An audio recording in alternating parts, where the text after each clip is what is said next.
the focus group research revealed numerous barriers.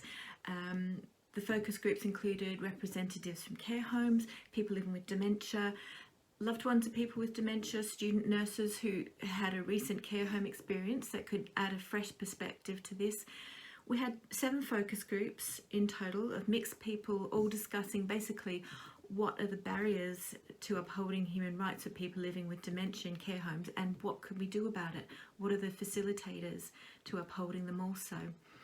And the themes that come out of that research included, barriers to do with systems and processes, things like risk aversion, organisational culture, financial constraints. Some of them I've mentioned in the, in the example I discussed earlier. There are also environmental barriers to do with space and the creation of false realities.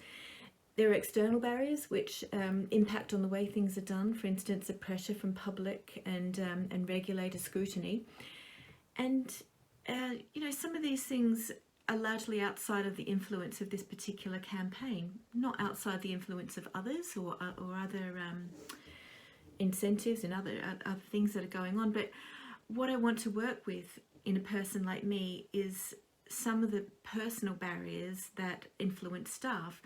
For example, stuff that came out of the research was values, beliefs and assumptions about people with dementia, lack of knowledge and experience, some communication barriers between staff and families of loved ones of people with dementia, and also the sense of value an employee has. That's a really big thing, a really big part of this, and there are things that we can change, that we can influence as part of this campaign. So that's what we're aiming to do: work with what we can work with where we can affect change.